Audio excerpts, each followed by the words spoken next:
नमस्कार। आज हम रॉबर्ट कियोसाकी की एक बहुत ही दिलचस्प किताब कैश फ्लो क्वाड्रेंट इस पर थोड़ी गहराई से बात करेंगे। मकसद ये समझना है कि भाई लोग पैसा कमाते कैसे हैं, अलग अलग तरीके क्या हैं और कियोसाकी के हिसाब से फाइनेंशियल फ्रीडम मतलब वित्तीय स्वतंत्रता उसका रास्ता क्या हो सकता है। कियोसाकी ने ना पैसे कमाने के तरीकों को 4 हिस्सों में बांटा है। वो इसे कहते हैं कैश फ्लो क्वाड्रेंट। तो चलिए देखते हैं ये क्या है, इसे थोड़ा खोलकर समझते हैं। जी हाँ, बिल्कुल। ये क्वाड्रेंट असल में 4 तरह के लोगों को दिखाता है। ई यानी एम्प्लॉई, कर्मचारी। एस यानी सेल्फ एम्प्लॉयड या स्मॉल बिजनेस ओनर, मतलब जो अपना काम खुद करते हैं। फिर बी यानी बिजनेस ओनर, जिनके पास एक बड़ा सिस्टम होता है। और आखिर में आई यानी इन्वेस्टर, निवेशक। और ये सिर्फ मतलब पैसे कमाने के तरीके नहीं हैं, ये काफी हद तक सोचने का तरीका, एक मानसिकता भी दिखाते हैं। अच्छा, मानसिकता भी दिलचस्प। हाँ, तो देखिए क्वाड्रेंट की बाईं तरफ है ई और एस। पहले ई की बात करते हैं, एम्प्लॉय। इनको एक तय तनख्वाह मिलती है, एक सिक्योरिटी का एहसास होता है ना। हाँ बिल्कुल, जॉब सिक्योरिटी वाली बात। पर होता क्या है कि पैसा सीधे सीधे उनके दिए गए समय के बदले आता है। मतलब जितना टाइम दिया उतना पैसा। स्वतंत्रता थोड़ी कम होती है। और आमतौर पर कोई संपत्ति मतलब एसेट नहीं बन रहा होता। एसेट से मतलब ऐसी चीज जो जेब में पैसा डाले बिना आपके वहां फिजिकली काम किए। बिल्कुल सही। तो ई क्वाड्रेंट में ये चीज आमतौर पर नहीं होती। उनकी सोच होती है नौकरी पक्की है तो मैं सुरक्षित हूँ, लेकिन अगर काम बंद तो पैसा भी बंद। ये वाली बात हुई ना। हाँ, काफी हद तक। स्रोत तो यही इशारा करता है। अब आते हैं एस पर, सेल्फ एम्प्लॉयड या छोटे कारोबारी। जैसे कोई डॉक्टर अपना क्लिनिक चला रहा है या कोई वकील या कोई अपनी दुकान चला रहा है। हाँ, जो कहते हैं मैं अपना बॉस खुद हूँ। बिल्कुल। इनको लगता है कि स्वतंत्रता ज्यादा है, पर असल में क्या होता है कि ये अक्सर अपने ही काम के गुलाम से बन जाते हैं। अगर ये छुट्टी लेते हैं या बीमार पड़ जाते हैं या काम नहीं करते तो आमदनी सीधे रुक जाती है। और इनके पास वो चीज नहीं होती जिसे लिवरेज कहते हैं। मतलब ये अकेले ही ज्यादातर मेहनत कर रहे होते हैं। ये लिवरेज शब्द आपने इस्तेमाल किया, इसे थोड़ा और समझाएंगी, मतलब क्या है इसका यहाँ? हाँ जरूर। लिवरेज का मतलब है दूसरों के समय या पैसे या कोशिशों का इस्तेमाल करके अपने नतीजों को कई गुना बढ़ाना। एस क्वाड्रेंट में व्यक्ति ज्यादातर अपने ही समय और अपनी ही मेहनत पर निर्भर रहता है, वो लिवरेज नहीं कर पाते ज्यादा। समझ गया। ओके, तो मतलब बाईं तरफ ई और एस ये एक्टिव इनकम वाले लोग हैं, जब तक काम करेंगे पैसा आएगा, काम रुका तो पैसा रुका। अब बात करते हैं दाईं तरफ की। आपने कहा था कि यहाँ मानसिकता भी अलग होती है। हाँ बिल्कुल। दाईं तरफ है बी और आई, और यहाँ सोच बिल्कुल बदल जाती है। पहले बी को देखते हैं, बिजनेस ओनर।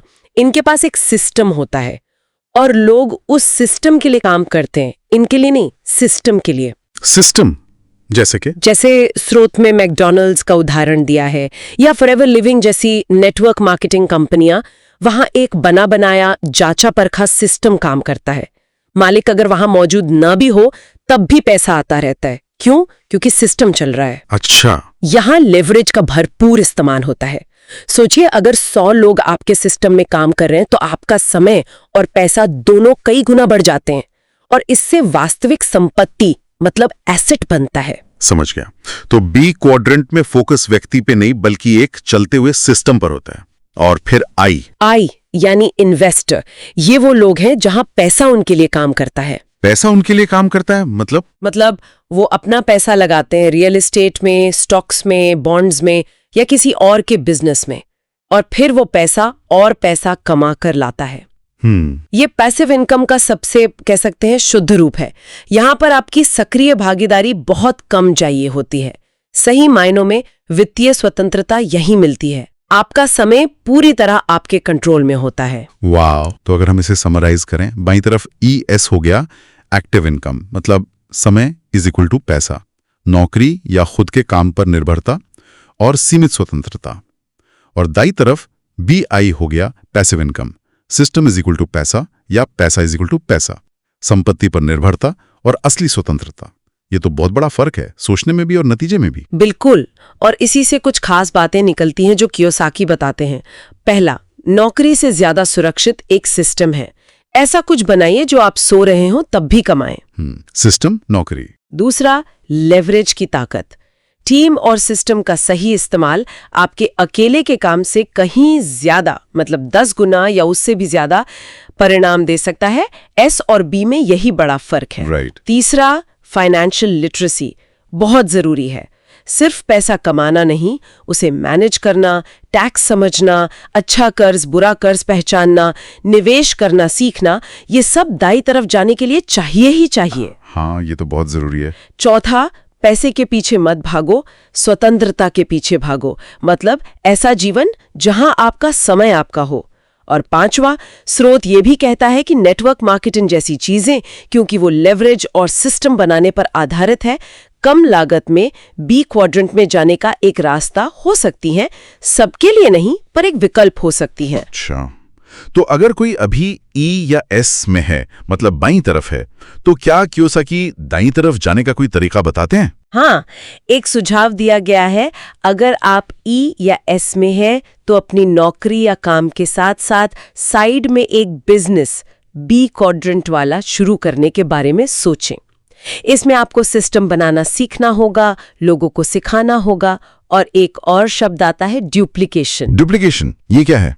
डुप्लीकेशन मतलब एक ऐसा कामयाब तरीका या मॉडल बनाना जिसे दूसरे लोग आसानी से सीख सकें, कॉपी कर सकें और आगे बढ़ा सकें। अच्छा, ताकि वो आपके बिना भी चलता रहे और बढ़ता रहे। बिल्कुल।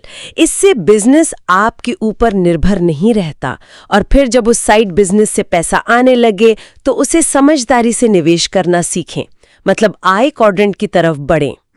ये एक तरह का रास्ता हुआ ईएस से बी और फिर आई तक जाने का। हाँ, और यहाँ शायद सबसे गहरी बात कियोसाकी की ये है कि अमीर लोग पैसे के लिए काम नहीं करते। नहीं, वो ऐसे सिस्टम और ऐसी संपत्ति बनाते हैं जो उनके लिए पैसा कमाते हैं। ये सिर्फ पैसे कमाने की टेक्निक का बदलाव नहीं है, ये पूरी सोच का, पूरी मानसिकता का बदलाव है।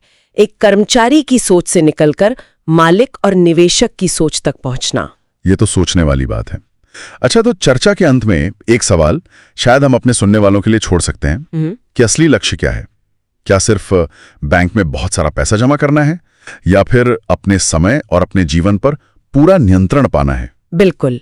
और कियोसाकी का वो वाक्य याद रखें, अमीर पैसे के लिए काम नहीं करते, वे सिस्टम और संपत्ति बनाते हैं जो उन्हें अमीर बनाती है। ये बात किसी की अपनी वित्तीय यात्रा पर कैसे लागू होती है, ये सोचने लायक है।